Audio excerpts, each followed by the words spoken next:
All right, thank you, Leanne, and definitely nice showing from other countries. Say, just saw Hungary come in, so welcome in everybody to our Access Academy. This webinar on O&M today, going to be good. So let's take a look at what we're going to be talking about today. So as we go through our time today and do our introductions, we'll go through our learning objectives. We'll introduce the folks that are going to be presenting to us, and we'll have our presentation. All right, so let us, as you know, ACVREP credit is available, and we do have closed captioning, so we're happy to report that as well. Slide 3. Now, this is just a very small introduction to the book, and I mean, it is extremely small. We're going to hear so much more about the book today, but just giving you an idea about this book and supporting orientation and mobility for students who are visually impaired. Just a few things about the book. It is from APH Press. It's going to talk about innovative thinking for teaching O&M to children, providing a solid O&M foundation for future O&M specialists, addresses concepts and strategies other professionals need to know to reinforce O&M skills. The print book cost is $64.95. Cost for the EPUB version is $27.95. We have two presenters today. Both are professors from Texas Tech University. Beginning first with Nora Griffin-Shirley, PhD, Certified Orientation and Mobility Specialist. And from there, Rona Pogrund, PhD, Certified Orientation and Mobility Specialist, and teacher of students with visual impairments. If I can get all that out today, I'll be doing well. All right, we have 3 objectives for this webinar. Let's take a look at those. So we're going to describe the 11 topics including in the book and its use with different team members. It's going to describe 5 successful features of a collaborative team in an O&M program and some of the challenges that may impact teaming. And finally, we'll state why a transdisciplinary team model is effective, particularly during a pandemic. So with that in mind, there is a lot to cover. So let's go ahead and let Rona begin the presentation today.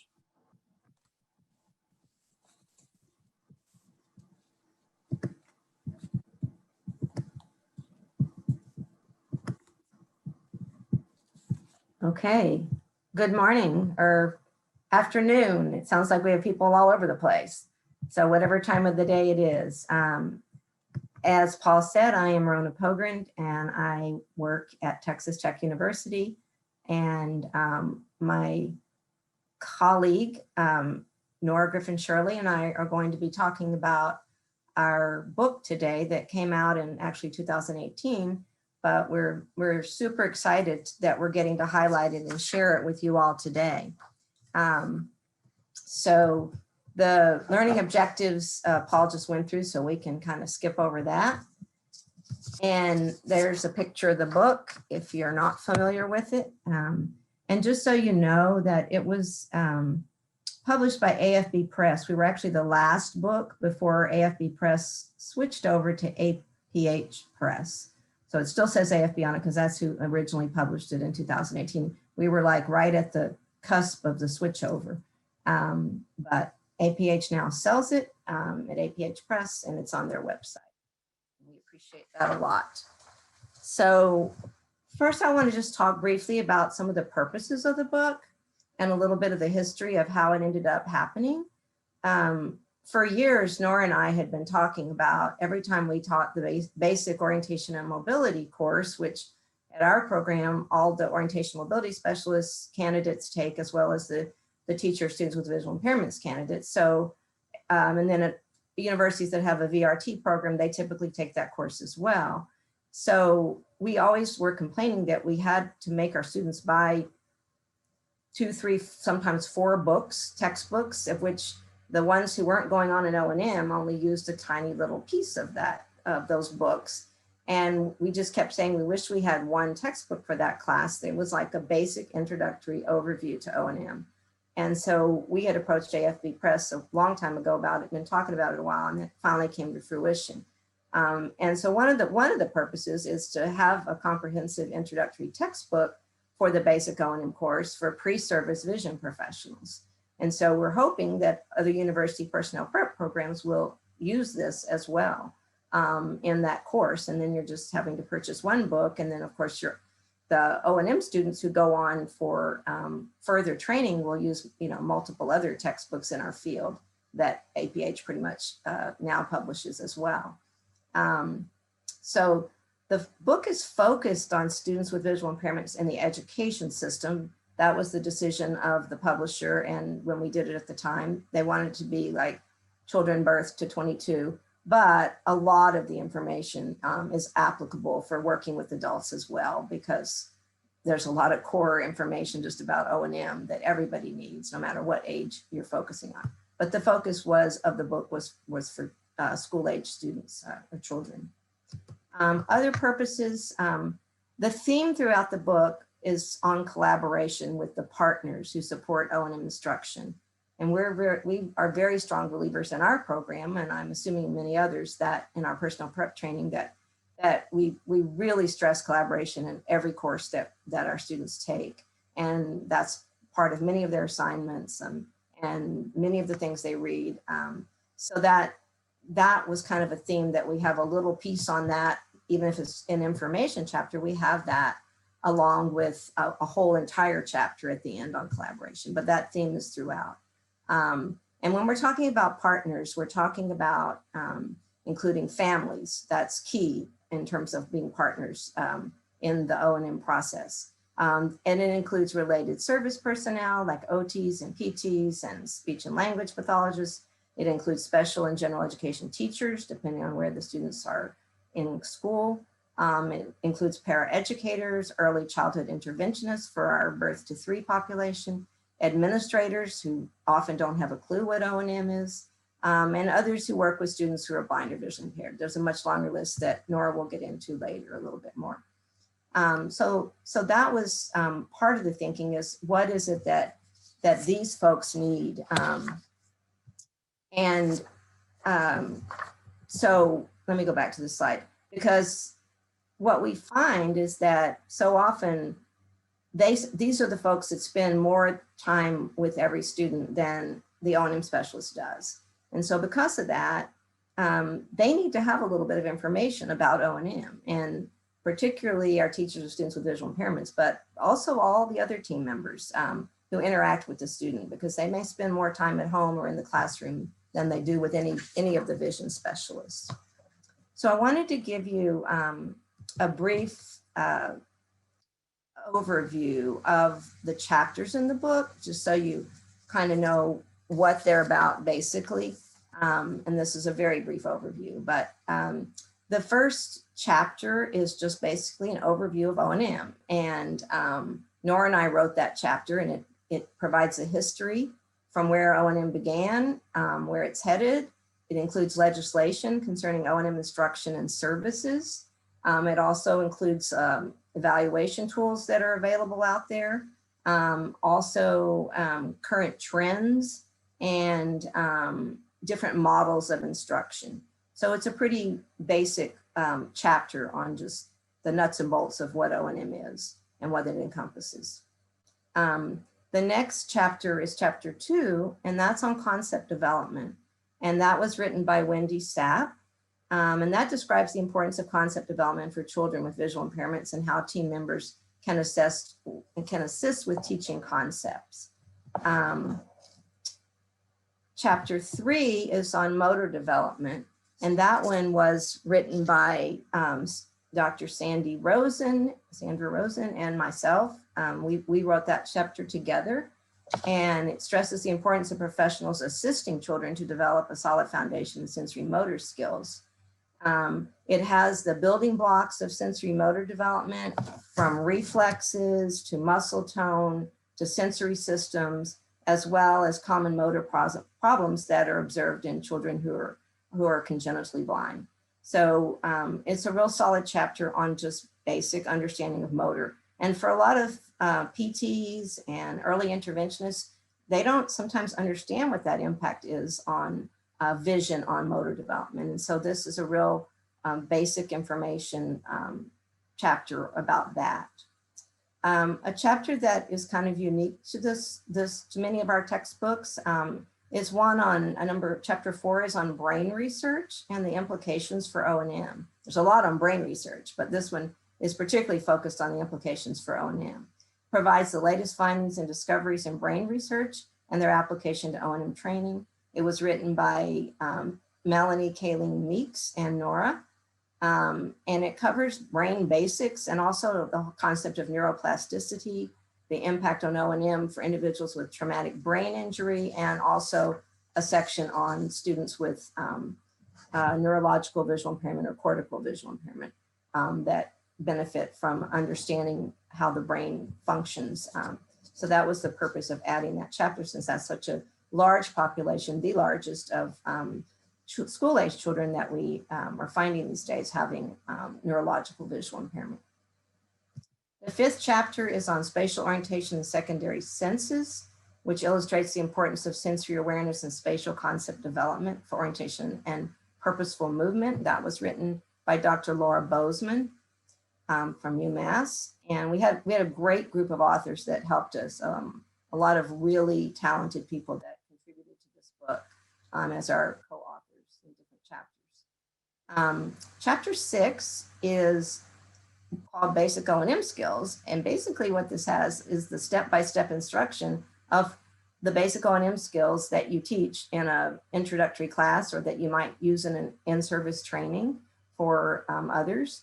But it's very organized from guide technique all the way to room familiarization and all their applications and search patterns and everything in between, trailing, protective techniques, alignment techniques. So it's basically what you would pull out of some of the other textbooks in our field that have the orientation and mobility skills listed. And but this is condensed, and it doesn't go into cane techniques and complex travel because that's not the target audience for this book. But these are the skills that many of our partners need to reinforce and know how to do. So it's a great resource for that purpose.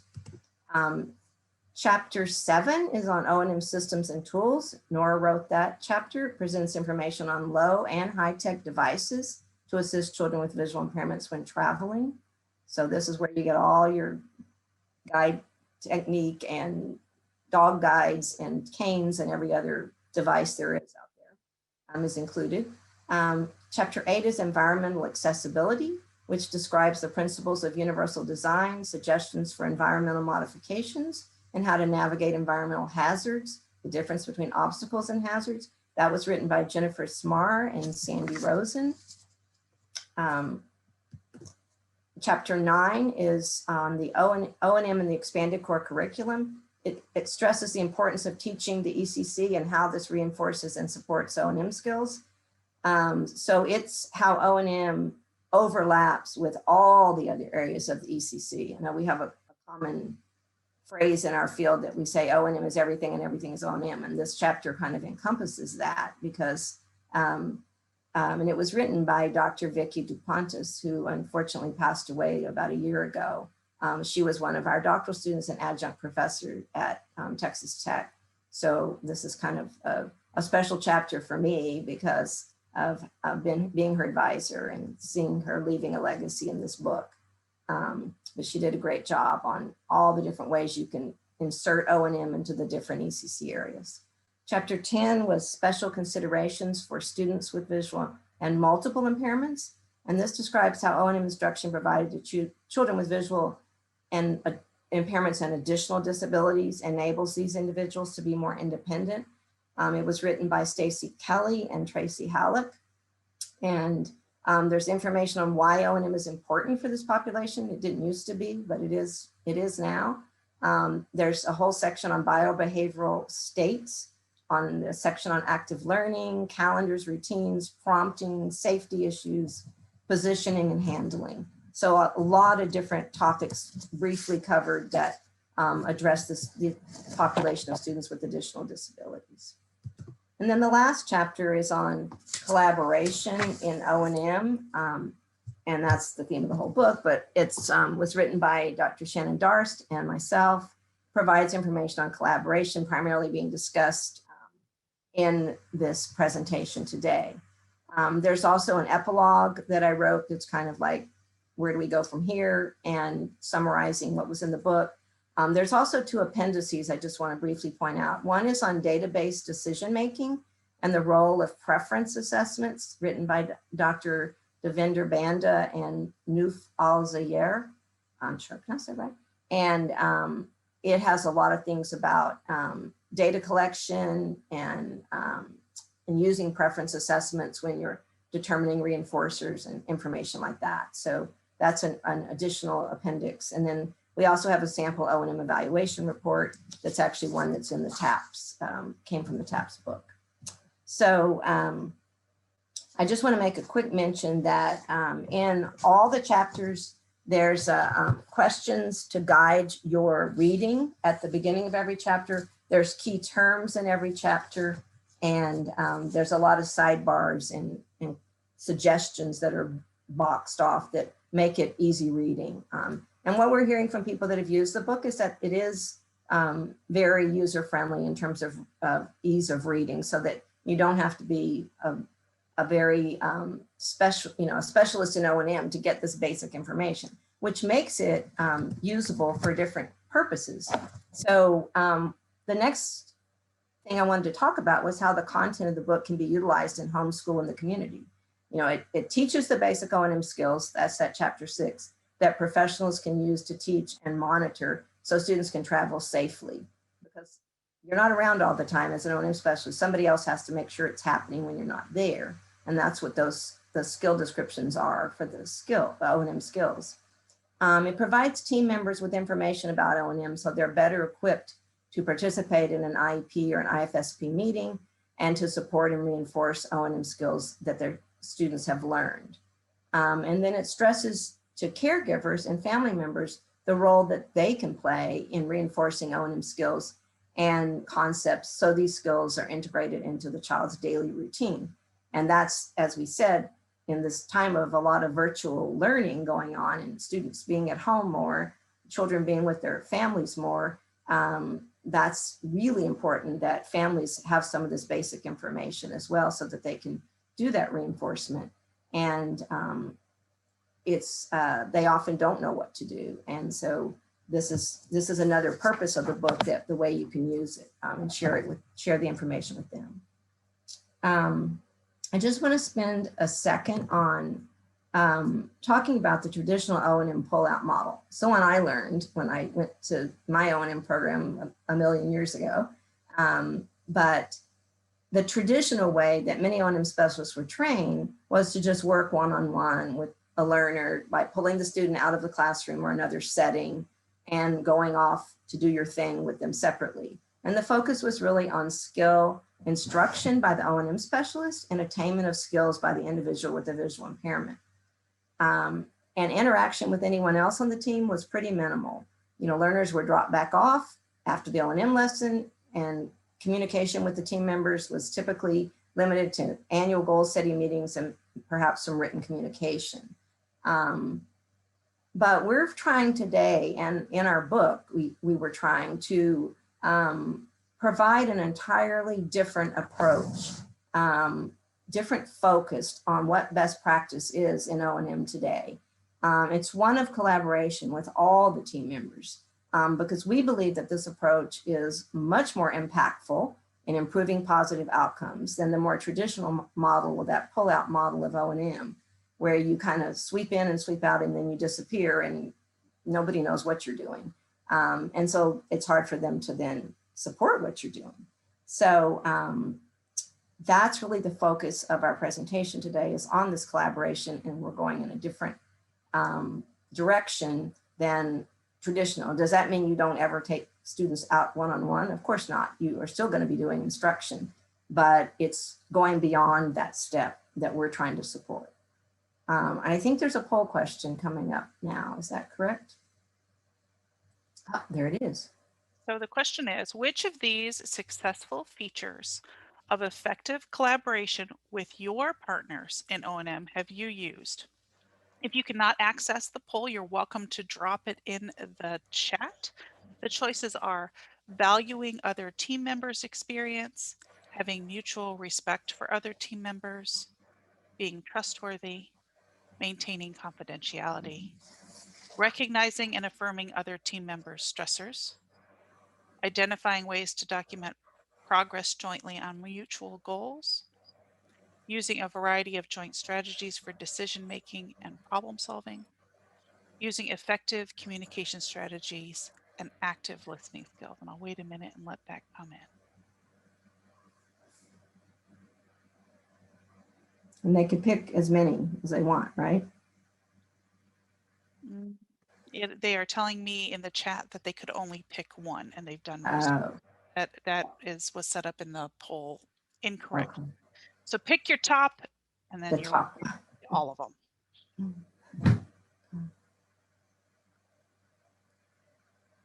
And they're still coming in. But you definitely have lots of them. Lots of people saying all of them. Good. Okay, they've stopped moving. I'm going to end the poll and share. And when you had to pick a top one, the top one was using a variety of joint strategies for decision making and problem solving. Next top, valuing other team members' expertise. And then really the third top was using effective communication strategies and active listening skills. Okay. All right, let's go on and talk about collaboration, which is the main focus of the rest of our webinar today. So,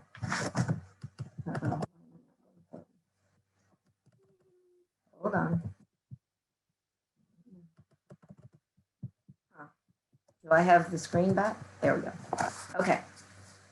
So the question, what is collaboration?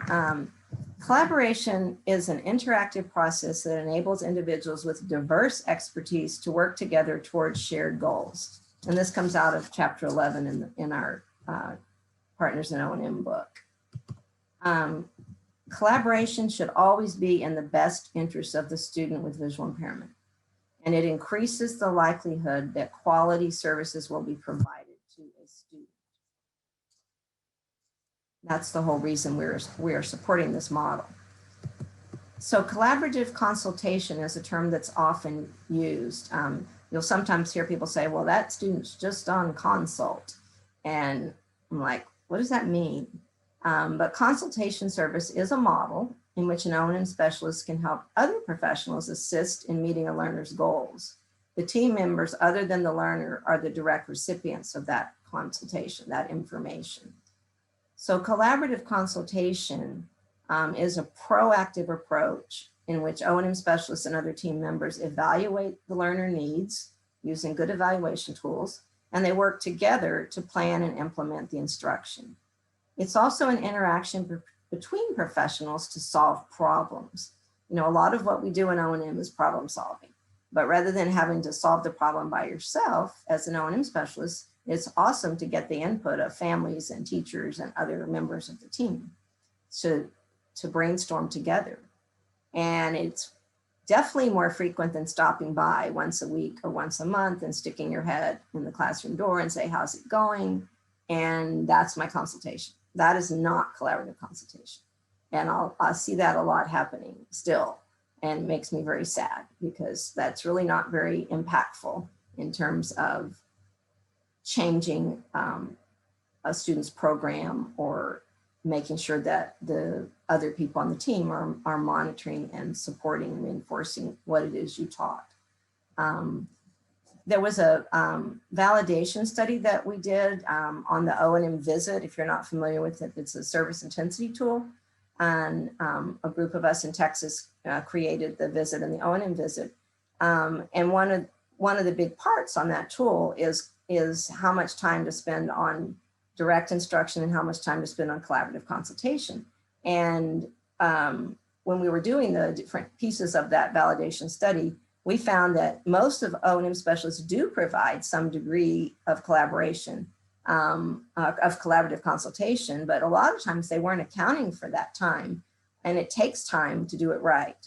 It takes time each week to do that. So I think it's important that we think of it in more than just stopping by, and that it's a time consuming. And that's why we included it on that tool for service intensity, to make sure that people are really thinking about how much time do I need to spend with those other team members. So why is collaboration even important? Well, it results in meeting learner outcomes sooner with their application used across multiple environments, supported by all collaborative partners. And the outcome of that is generalization. Generalization of skills are going to be increased if everybody on the team is supporting what it is that you're teaching as the O&M specialist. And what we're here for is to meet learner outcomes. And so this is a way to make that happen more effectively. It also results in an overall less fragmented program. It increases communication between all team members, including families and the learner. It builds a professional learning community that benefits each learner and that can carry over to future shared learners once relationships are established.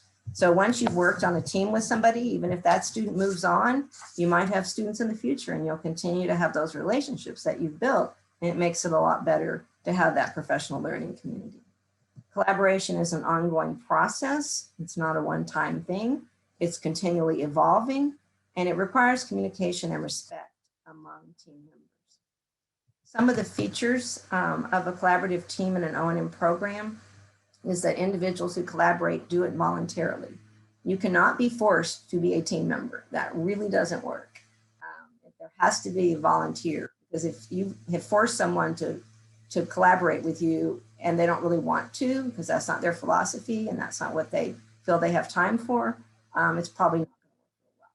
So you have to, and if you have somebody in that situation, you have to help bring them on board about why it's valuable and why it's important. Because everybody's busy in their job. Everybody, no matter what it is, their job's the most important. Individuals who collaborate have common goals for learners and the collaborative relationship. So they've decided together what they're going to work on and support, and they share resources.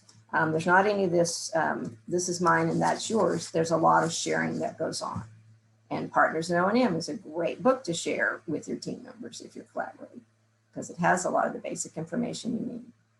Some other features: individuals who collaborate share responsibility for developing and delivering instruction.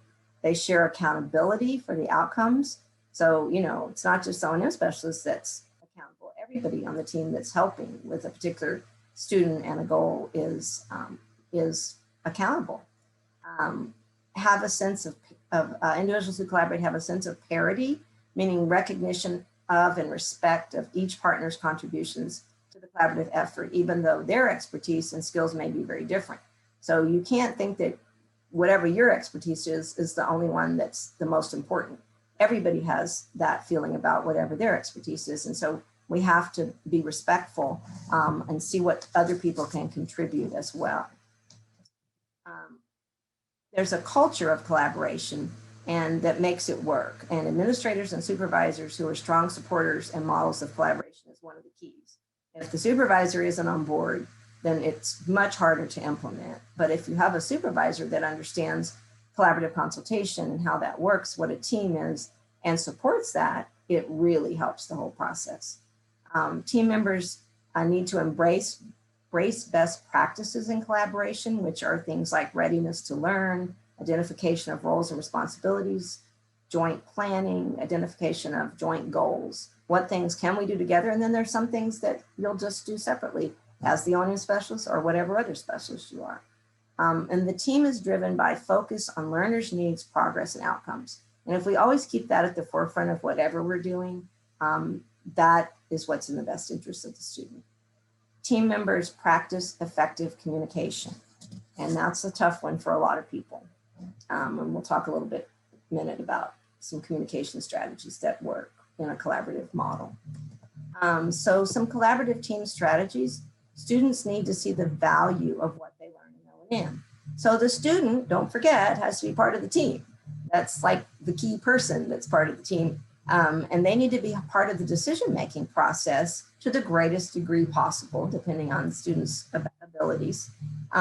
Because if they do agree with the goals set and the student's been part of that process, then they're going to buy into the goals and objectives a whole lot more than if you and or family members impose what those O&M goals are.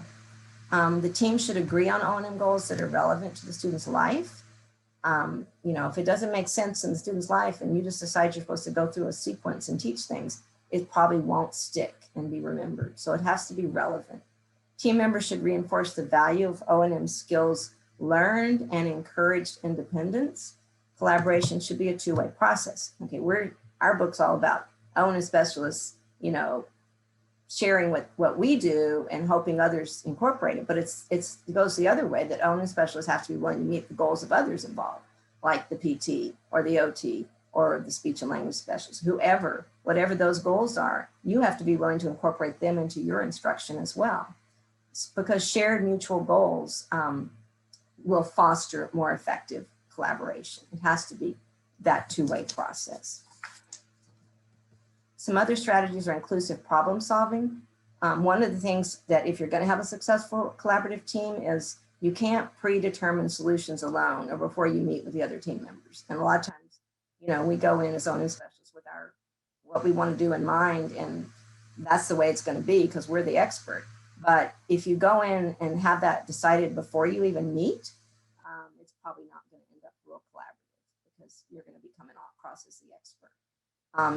No one member should be in control of those outcomes. It's a team decision. And as again, there should be mutual respect among team members. And there's new instances of collaboration, but they take time to achieve cohesion. You can't just, you know, poof in one day or 1 week or 1 month have a collaborative team. It takes some time over a period of months and sometimes even years to make that happen. So I want to talk just a minute about communication strategies that foster collaboration. One of the biggest ones is recognizing that there are many right answers and solutions for addressing learning and behavior, no matter what issue or topic is. You're not always right. I am not always right. There is more than one right. And so if you go in with an open mind that way and communicate that way, what do you think? Even though you think you know what's right, still want to be able to bring in other people's views and listen. And which takes me to the second point, which is develop effective listening strategies. And you've all heard about active versus passive listening. But rather than listening quietly, sometimes nodding and giving that feedback and acknowledgement that you're hearing another person is important. Take time to process the information. Don't jump right in and immediately offer advice, criticism, or your opinion. Sometimes those first meeting or second meeting are really just to process information and listen to the other person, and then come back again after you've had some time to think about it. I don't know about you, but for me, if I jump immediately to the first thought in my mind, I sometimes regret that. I think, why didn't I wait and give that a little bit more thought, because things change. Do I do that all the time? No. Nora's shaking her head. No, you don't. But it's important that we try to take time to process information and then come back and have the discussion. Focus interactions and communication on facts and observable information rather than opinions or preconceived ideas. That's really important, not what you think, but where you have some data to support what you think. Use collaborative language like questions that encourage others to communicate more and more often, trying to pull out what it is they're thinking. A big one, monitor how much you talk. Most of us talk too much. So sit back and listen and take in information and talk less. Address any disagreement with a colleague in a timely and solution-oriented and straightforward manner. It's really important to do this, and there will be conflicts. That's just life and people. So, you typically are going to have to keep working with the same team members. So it's really not a good idea to have disagreements that that you don't deal with and you just ignore, try to come up with some kind of mutual positive solution. So these are just some real simple, basic communication strategies that hopefully will at least get you thinking about how is it I communicate with my team members now. So we're going to move on to the different types of team models. And there's basically 3 types that we're going to talk about, and Nora's going to pick up after this slide. There's going to be a poll. So there's 3 different types of team models: multidisciplinary, interdisciplinary, and transdisciplinary. And the terms are often used interchangeably and confused with one another, but they're actually really different, and she'll be explaining what that is. So here's your poll.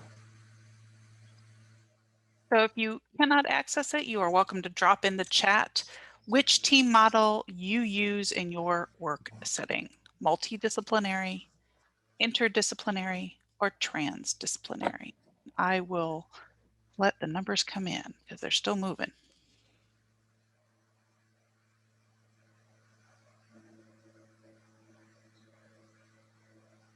And they're still climbing.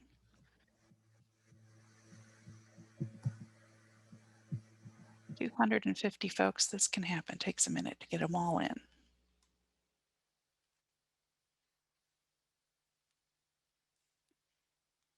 And Rona, I think you are still sharing your screen.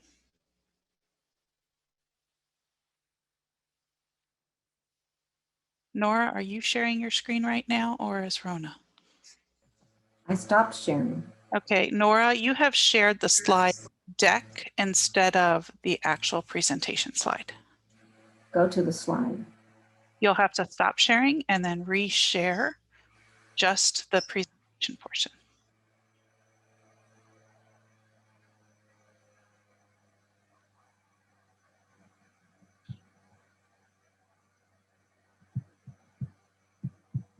While you're doing that, I'll just share the poll. 53% said multidisciplinary, 24% interdisciplinary, and 23% transdisciplinary.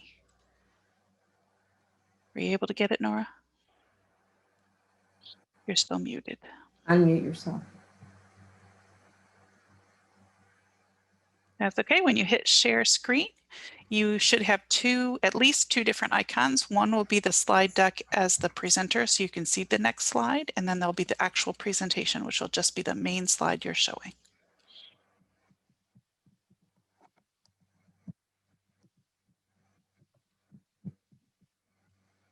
And thank you all for your patience. We all go through this in Zoom. It's quite normal. You're still muted, Nora. If you want me to pull it back up and do the slides, I can do that. No, I don't. Okay. Can you see my screen now? No, No. you haven't shared it yet. You haven't shared it up the top. There it is. There now. Yeah. Yeah, you want to click the share slides to start the presentation. And then do from current slide. Yep. You're on slideshow. Just do from current slide. That should do it. But if she has 2 monitors, it could be flipping to her other monitor. That's what I'm wondering. Oh, well, I see this slide. Click from current slide, Nora. Oh, that's not the right one. Yeah, I see what you, yeah, go up to the one before it. Go up one slide to 27. Yep. Now from current. There, you got it.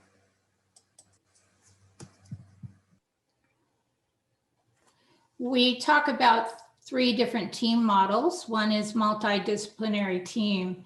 In many situations, when you look at individual education programming meetings, then many times it is multidisciplinary. This is not a preferred method right now or model. In this model, professionals involved have little to no communication, no common agreements or collaboration. The primary caregivers and students have almost no input at all.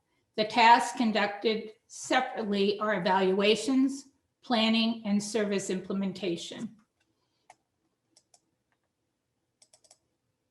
With the interdisciplinary team, which is Nora, tends to be more common. Yes. we are not seeing the slides. All we're seeing is the slide deck. So the best thing to do is to stop sharing and try sharing again.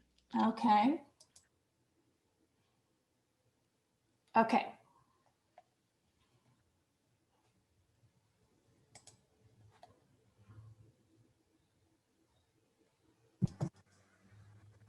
It wasn't, it was, now can you click on from current slide? Because that's what it wasn't doing. Click on that. I did. Okay, so what you're sharing, it sounds like a screen you're sharing as opposed to the application. Well, it says slideshow. Do you have more than one choice when you pick slides? It says from current slide. Right now, the only slide that we see is the one interdisciplinary teams with members share responsibility. And we are seeing your slide deck as if you create it as opposed to the slideshow.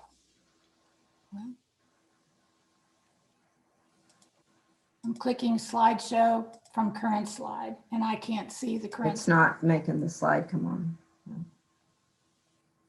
No, I can't. I have transdisciplinary team modeling O&M program is what I'm getting. You want me to take it back, Nora? I can do that. Yeah, go ahead because I can't Okay. pull it up. Unshare. Sorry. I can't even get to that. At the top. Hey, there you go, Rhonda. I can now. One second. Rona, you should be able to now. Yeah.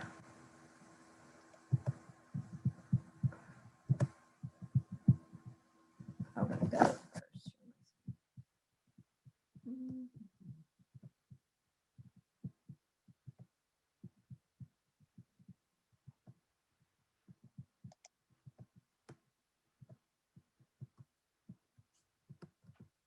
You're on interdisciplinary, right?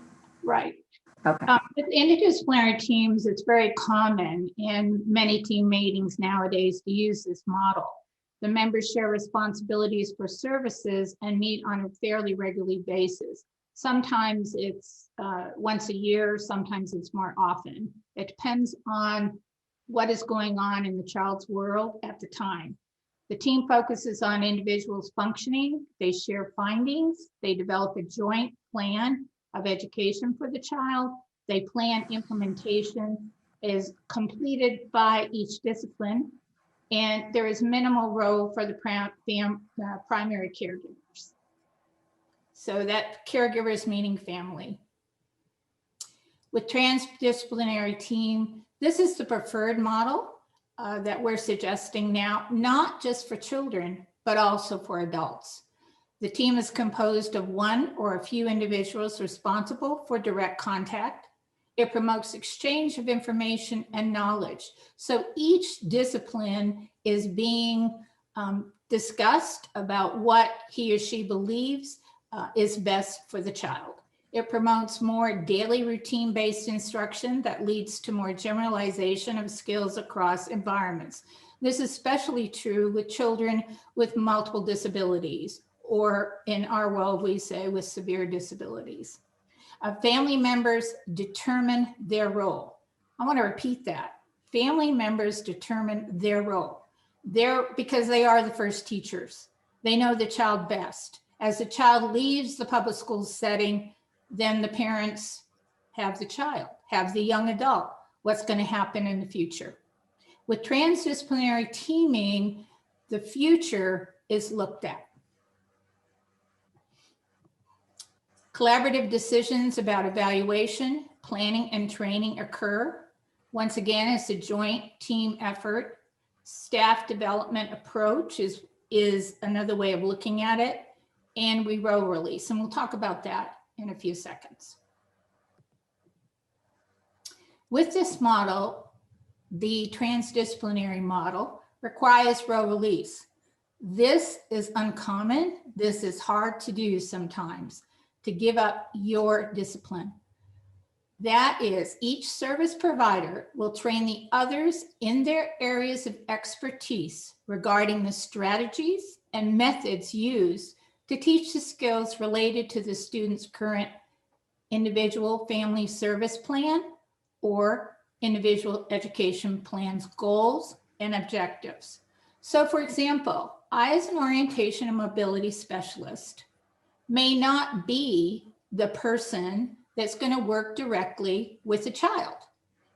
In early intervention, it might be the mom or dad or grandmother, or grandfather, which is very common right now, many times for the grandparents to have custody of the child and provide direct instruction.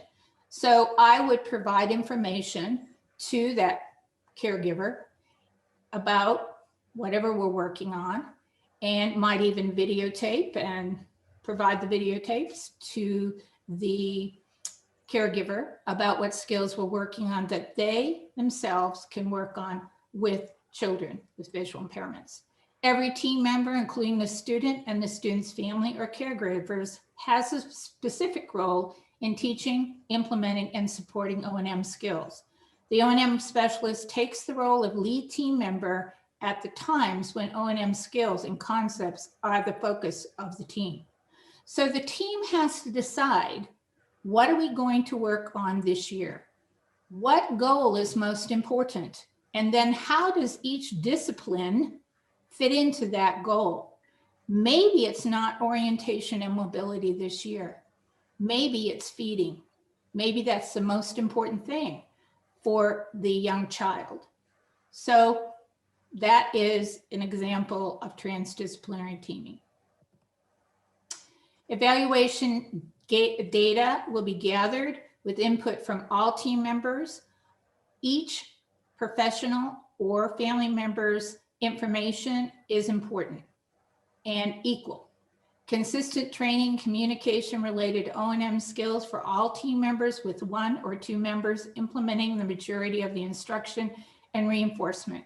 This could be the classroom teacher, the paraprofessional, paraeducator, and or parent caregiver.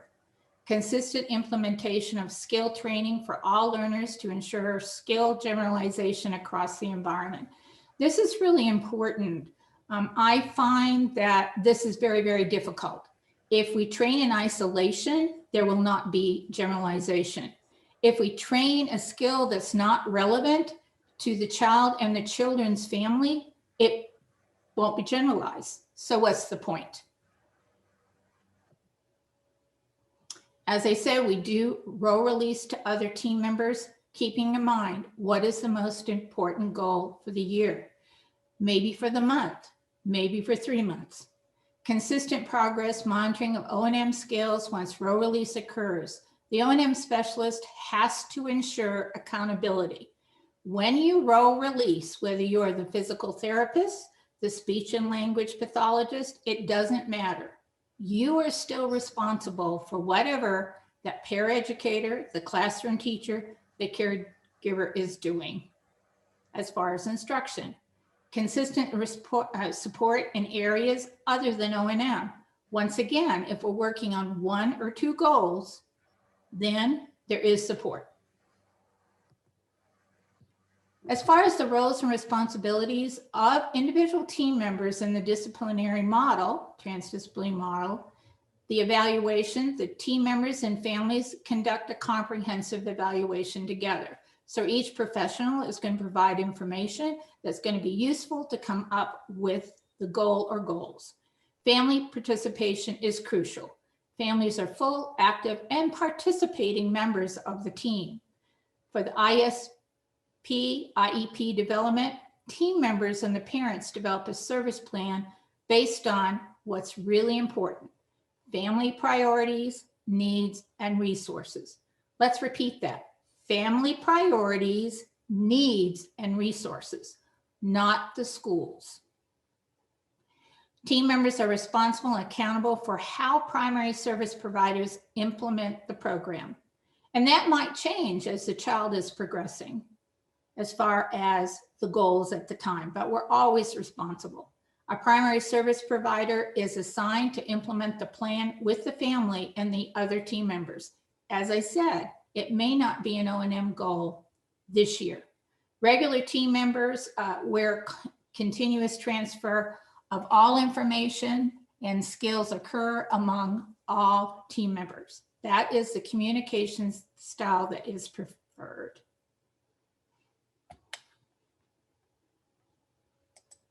Possible team members include many people. Rona already mentioned that the student is the most important team member.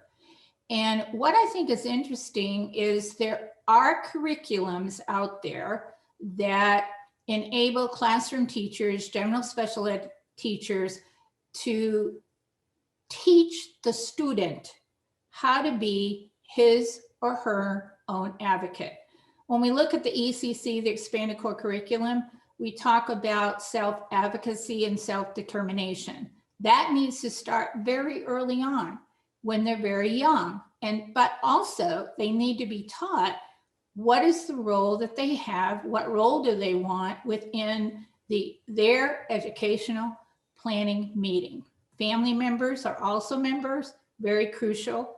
General and special educators, the O&M specialists, the teacher of students with visual impairment, the assistive technology professional, it may be a speech and language pathologist. Keep in mind, it may not include all of these people on a child's team. A paraeducator or intervener, a physical therapist, an occupational therapist, a PT and OT are very common on teams when you work with children with additional disabilities. A vocational rehabilitation counselor is very important, especially as the child and family are discussing transition. What's going to happen at transition? What's going to happen in adult life? What are goals for this child? A school counselor, a school psychologist, a behavior specialist, an early childhood interventionist if the child is young. The roles of the family members are very important. Provide input about their child's functioning and family priorities. They need to learn to speak up. What is the family's priority? It may not be the other team member's priority, but it needs to be. We need to reinforce new skills to help their child complete O&M skills and independent living skills at home. If the child is able to engage in independent living skills and O&M skills, that fosters independence. If they're not going to be living on their own in the future, any type of skill development, when we look at independent living skills, is very, very helpful and may determine where they're going to live in the future. Encourage strategies for coping to the visual condition, especially students who are newly blind. This may involve the student and the family going for counseling, asking for counseling. It just depends. They need to make environmental modifications for the child at home. What are modifications that they can make? What modifications are going to motivate the child to be independent within their home as well as within their yard around their home? They can assist with transportation. They may be asked because the individual education planning team has decided that they're going to provide transportation. The parents are, and that's decided in the team meeting, and that's appropriate in some cases. They can advocate for high quality services on behalf of their child, and they should do that. Other key elements for effective collaboration in O&M program. Collaboration is an interactive activity of multiple education team members, and we just discussed who could be on the team, with the focus of that activity being student learning, student skill retention, and student skill generalization. The generalization is crucial. And if the child isn't generalizing, then we need to ask ourselves, what do we need to do differently? What do we need to do differently so the child can succeed in orientation and mobility? Collaboration takes place within a team comprised of voluntary members who are committed to creating a culture of positive interaction, open and active communication, mutual goal setting, joint accountability for outcomes, and continuous improvement in the learning and teaching processes.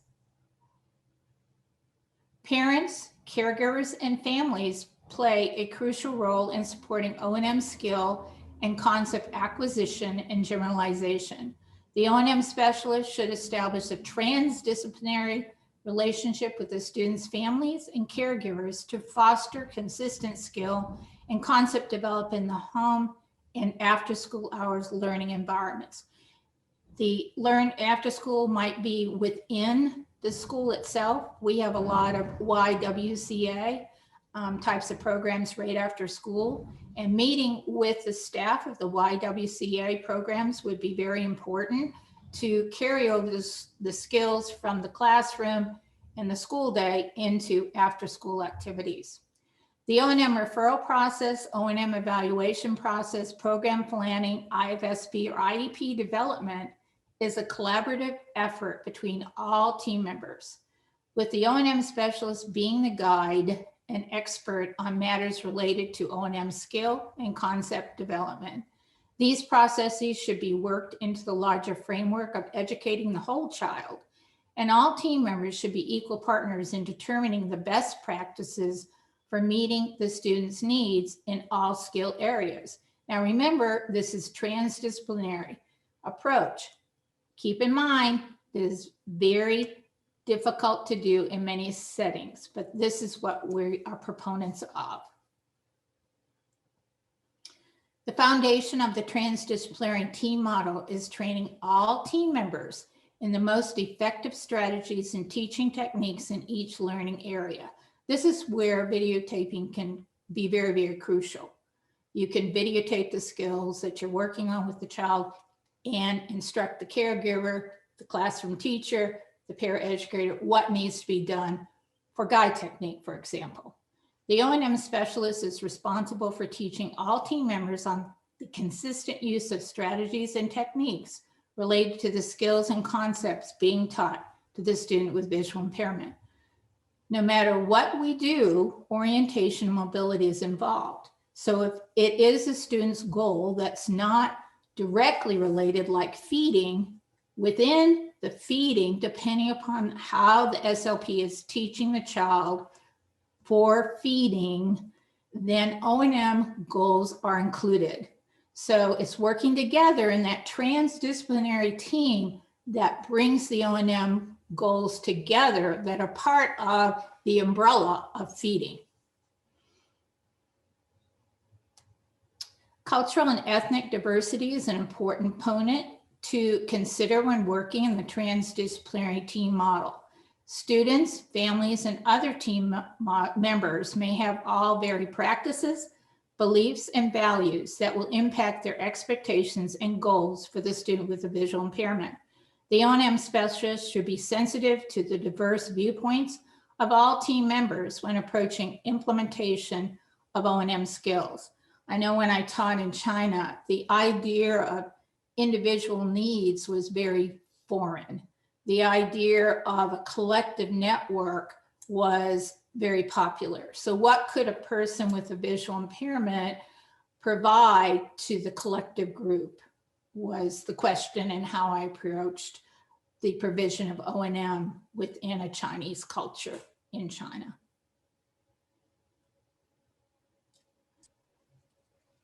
So the next poll question is, have you had any of the following challenges in teaching O&M during the pandemic? And this one you should have the option of choosing more than one. Let's see if it works this time. Not being able to provide direct service to students, not being able to collaborate with team members, including families, students not having access to equipment and internet needed for remote instruction, administrative pressure to provide remote instruction when not trained how to do that successfully, pressure to provide direct instruction when concerned about your safety. I'm going to let those numbers come in.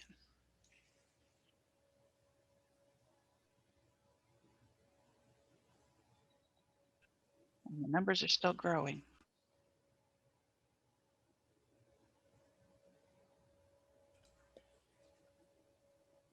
And again, you're welcome to drop your answers in the chat if you can't access. They're still moving.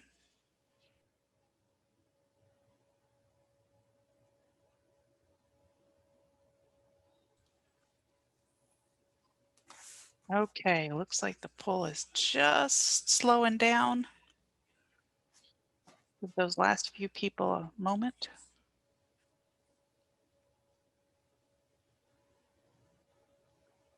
Another person has written in the chat, also having a parent decide to not have O&M at all, even remotely. Student not having the technology skills to participate independently. So I'm going to end the poll, share those results. The highest was not being able to provide direct service at 78%. 48% was the student not having access to equipment and internet. 39% not being able to collaborate. 34% administrative pressure, and 22% to provide direct instruction concerned about your own safety. Back to you, Nora.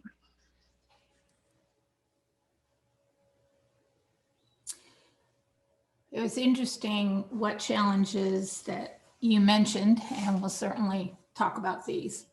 Challenges to collaboration include inconsistent team models within systems, varying professional cultures within systems, differing professional values between members. Team members separate themselves based on professional affiliation. I'm the O&M specialist. I know what's best for Janie. That's separating yourself. I am the professional. I know what Janie needs. Personality differences among team members. And when that comes into play is we lack respect for others in that situation. I may not respect the physical therapy's viewpoint on Janie because I know what's best. Scheduling difficulties, that's always an issue. It's very hard to get everyone together. Obviously, with the pandemic, we're getting together in different ways, which may go ahead and determine the future for our meetings. Poor structure and ground rules for meetings. It depends on the person that's leading the meeting. If the psychologist who's leading the meeting or the special ed director or the administrator, principal of the school is not very clear on what those ground rules are and is not structured, then that becomes a problem. Team members fear disenchantment within the group, afraid of losing their expertise in their profession. If they're using a transdisciplinary approach, you are giving away not your expertise, but you're recognizing the importance of working together and working on behalf of the child and the family. Power struggles among team members.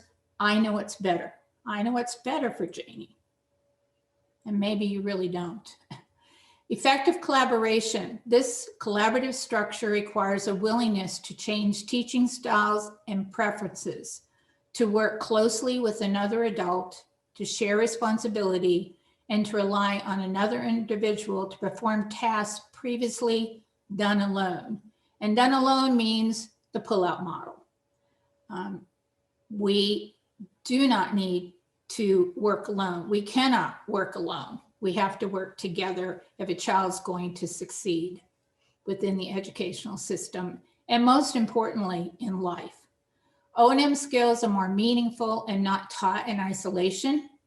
O&M skills are incorporated into daily routines and are used when needed for real life situation, thus increasing generalization. It's really helpful if a school district recognizes that in some cases it's better to meet Janie at the bus stop at 7 a.m. rather than doing it at 9 o'clock because Janie's in school. So how flexible is the school district where you work, and how much do they respect you as a professional to work outside the school hours in order to meet the needs of the child? All team members know what is expected and can support learner skills. Time spent in individual O&M lessons can be reduced since more progress is being made, but may need more time for effective collaborative consultation with the team. And as I said, when you row release to others, you're still responsible, but you're certainly doing more work that's consultative. Learner outcomes are reached more quickly and more efficiently, which we've just said. During the pandemic, teaching O&M in a pandemic has created many new challenges for meeting student outcomes. In many cases, the transdisciplinary model of release is critical in time of virtual learning. Many students are experiencing now. High stress of all professionals at this time due to multiple roles, new expectations, and high demands may prohibit collaboration. But it is more important than ever with the isolation many O&M specialists and other team members are feeling now. I know I was involved in a group of O&M specialists that we met every Wednesday in the spring to talk about what were the challenges they had during the beginning of the pandemic and the end of the school year. How were they going to teach? They did not know how to do remote instruction.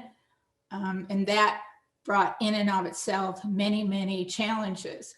One of the O&M specialists as part of this group said that she couldn't meet with the parents. She couldn't get a hold of them.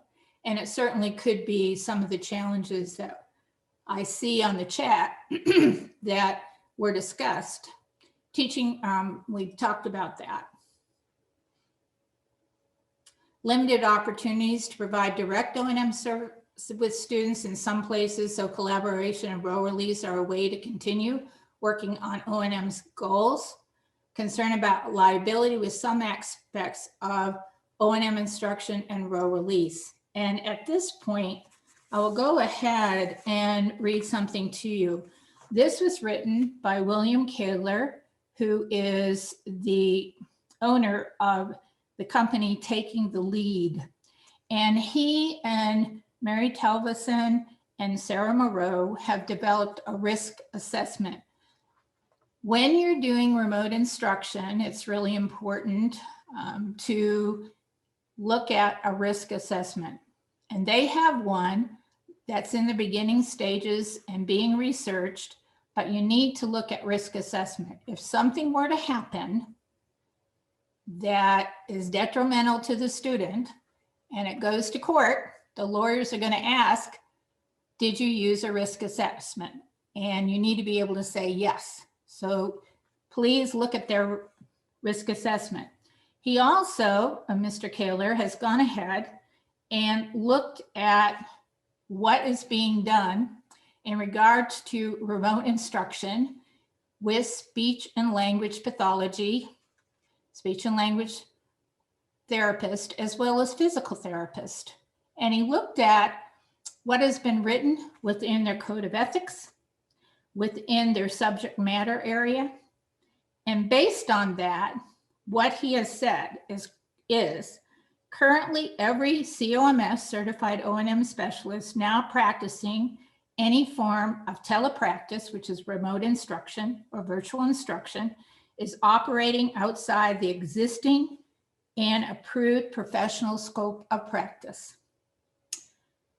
The PTs and OTs, the professional organizations, have clear statements of scope of practice, code of ethics, and extensive research into the provision of services via tele-intervention. We do not in O&M right now. And another statement I thought was very telling is, one can only imagine legal proceedings where the loss of career and personal resources, property of those in our field are hardly possible, and the only guidance comes from competing philosophies. And further, to imagine that a COMS may be called to lose their certification, career, and personal property due to the absence of recognition of telepractice, which is remote instruction, in a professional scope of practice and code of ethics. There is differing views right now within the field about remote instruction. What has been really important is to make sure if you're providing it, that it's within the IFSP or the IEP. This is something that's very important. This is important to keep in mind at this point. There was a study back in early spring that was done by American Foundation for the Blind, and the executive summary and the results are on the AFB website. The study was called Access and Engagement, Examining the Impact of COVID-19 on students birth to 21 with visual impairments, their families and professionals in the United States and Canada. And Penny Rosenblum from Arizona and a huge team, a very impressive team, did the research. They analyzed the data, and they're on their second rendition of the survey, and they would like anyone to fill out to see, compare and contrast. So professionals, 55%, could not reach at least one family member while engaging in remote instruction. And I already told you about the Wednesday afternoon group that I met with. Some of the O&M specialists could not get a hold of the family, and they don't know why. It could be because they didn't have internet access. It could be that everything was turned off due to the fact they might have been evicted. Who knows? Accessibility issues for a minimum of one student was a problem for 85% of the teachers of students with visual impairments. So once again, when we provide remote instruction, we're assuming the student knows how to use the computer technology. And we're assuming that the O&M specialists do as well. And that is a wrong assumption. O&M specialists modified the activities they did with 95% of their students when they transitioned to remote instruction. And in this area, the students they were talking about were looking at more complex issues. They were talking about traveling in business areas and things like that. Time is needed to communicate and conduct plans with families. And they recommend educational teams must coordinate services and requests of families, including limiting the number of online sessions, documenting progress, and providing for services for Braille transcribers, interveners, and other related service personnel so students have what they need to succeed. And when we look at if remote instruction is provided as a way to supplement direct services, that has been a little bit of research is done in that area in early intervention. Very little right now. We're at the beginning, as you can see from the AFB study, that research is beginning to be done. There is not a large body of research in regards to O&M and direct instruction, remote instruction. That is being recommended by our professional organizations, such as AER, BVI, as well as OMSA, the Orientation Mobility Specialist Association. It's really important to have that body of research to show whether or not remote instruction is indeed the way to go, even though we are doing it now. Thank you. Okay, we have some questions that have come in, and you guys get to decide who might answer those the best. Some of them we did seem to answer, or you seem to answer throughout. The first was, do you believe Chapter 6 would be a good resource for parents to encourage them to use O&M at home? Yeah. I think you mentioned that. Okay. What is the book's copyright? If they purchase the soft copy, are they able to email portions of the book to members of their team? That's an APH question. I don't know. I don't think so. Okay. Without permission from APH. From APH, yeah. Okay. So I suggest send me an email and I'll work and see what APH's rules are for that one. Are there any suggestions for pitching the use of collaborative teams as opposed for when, okay, hold on. I'll read the whole thing and then you guys get to interpret. Any suggestions for pitching this to districts when the contract collaborative team members often charge more for collaboration than for one-on-one time with students? Well, that's an interesting question. one of the things, and this is a personal philosophy, is that I see as a negative of contract employees, and I know there's a lot of them out there, but I don't think it's as easy to be part of the team when you're getting paid, for the time, whether it be direct or collaborative consultation. I mean, I think I went back to this comment on administrators. You have to have administrator buy-in. And so when you're getting hired, you need to be saying, well, I need time I'm going to work on working with the team, not just directly with the student. And that's going to have to be part of your contract, or else I would think they're not going to want to pay a lot of times. I mean, it's just, I'm always more supportive when I have districts come to me and want a contract. I'm like, well, can you do a co-op and have a person hired among different, one fiscal agent, but then they work with multiple districts if they don't have many students, because that way they're part of the system, they're part of the district, and it seems like teaming works better than when you're a contract employee. Okay. What is the difference between specially designed instruction and consultation?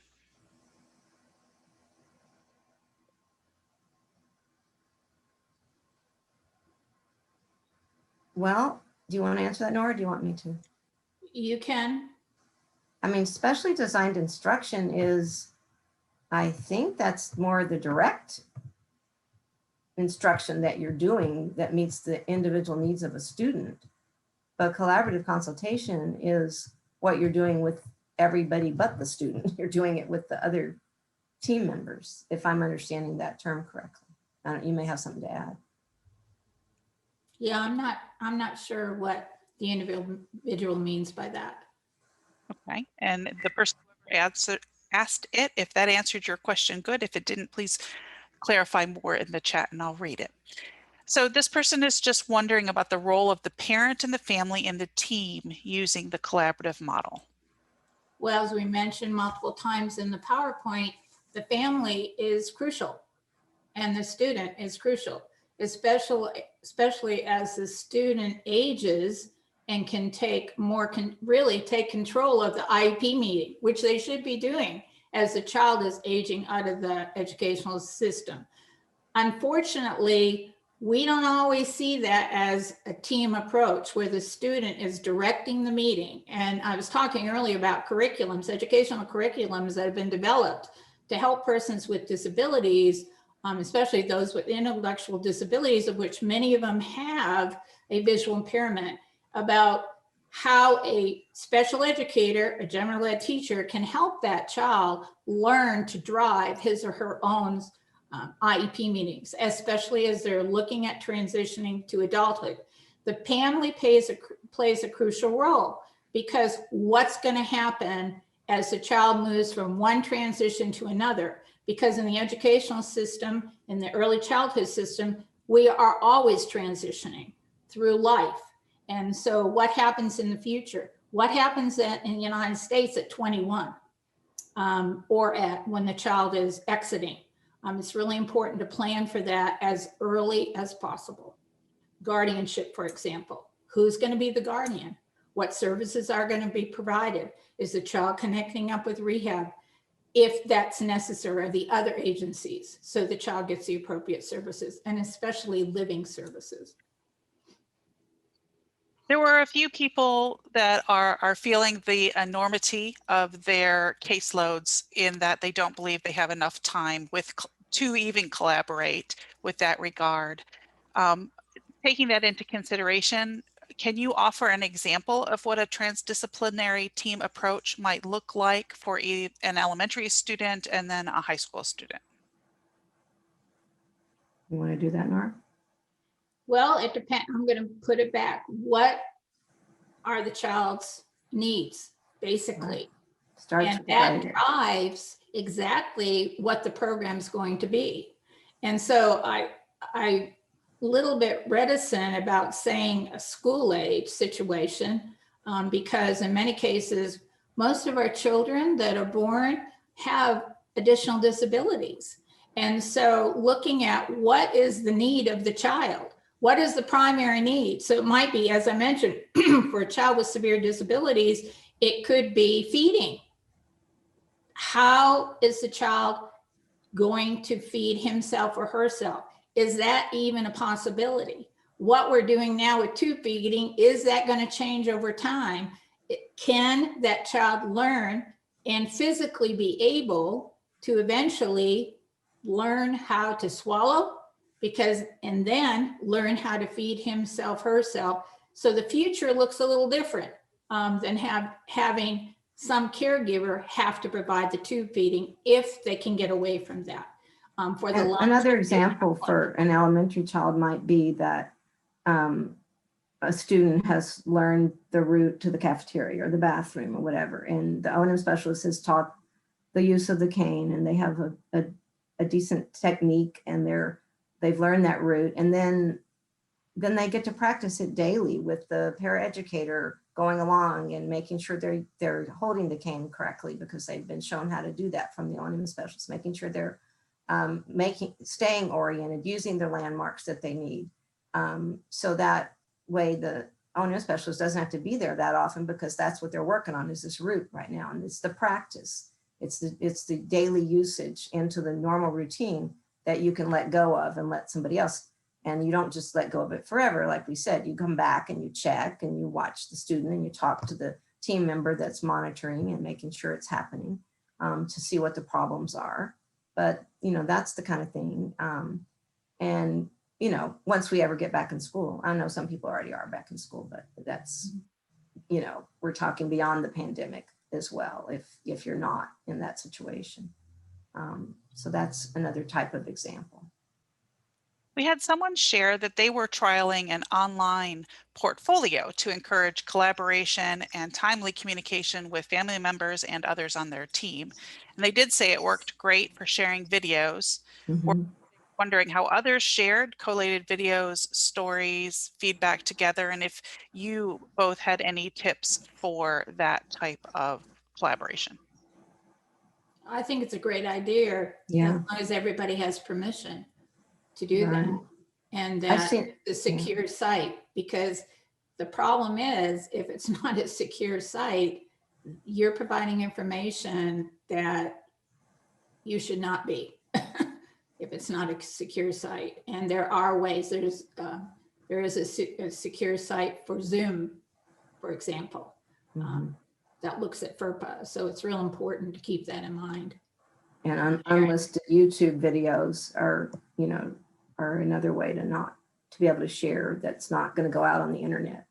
I saw a really awesome lesson that was using Pictello with different pictures and voices that were talking in the virtual lesson, where the instructor was, like talking about experiences that the student had. The student had autism and some other disabilities and was also blind. And that was pretty interesting to see how the student got really excited, because he heard the voices of his teachers that he normally was used to. And they were describing, remember when we went da da da da da. And the student was very engaged, and the family member was sitting there also learning what it was that he had learned. And it was a way to not lose those things that were taught while they're home, not doing them in their natural settings. But I love the portfolio idea. I think that's great. And the videos, that's the best way to show what a student can do to a parent that doesn't believe that can happen. Do you have any suggestions on how to build the risk assessment into the IEP? The risk assessment I see in the chat that you have access to from William Kohler, Bill Kohler, Sarah Moreau, and Mary Telvison, that is basically in a beginning stages, and they're really looking for people to respond to it and to add, and then they're going to research it, obviously. But right now, most people, there is not a risk assessment. And so this is a beginning, and it's real important to use it if you can, and start using it and see what you think about it and let them know. Are they allowing people to just try it out? Is that what you're saying? Oh yeah, you could, I would double check with them. Yeah, and Kohler is Koehler. Huh? Yeah, William Kohler. He's in Arizona, New Mexico. I think so. Yeah, not New Mexico, no. I think he's retired now, actually. He is. And there was one person that did ask if you can give an example of a technique you would use to encourage blind children to move autonomously. Well, slightly off topic, but I thought I'd ask you. To move independently. Read chapter 3 on motor development. There's lots of ideas.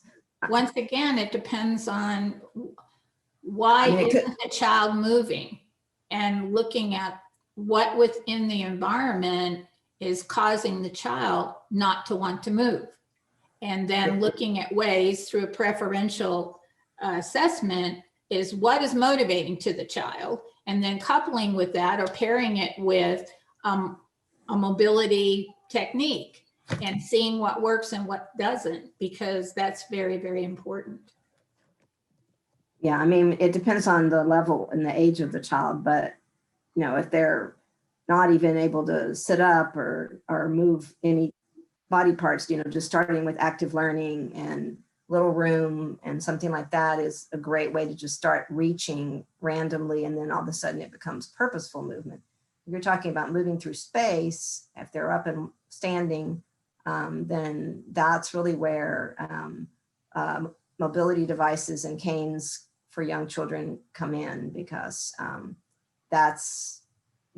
they're oftentimes the reason they don't move is that they've tried it and they've bumped into things and it's not fun. And so they've decided they're just not going to risk that. There's a fear factor there. So having some kind of protective bumper probe, whether that be a belt cane, pediatric belt cane that Grace Ambrose Zakin is promoting, or whether it be an adaptive mobility device, or whether it be a long cane.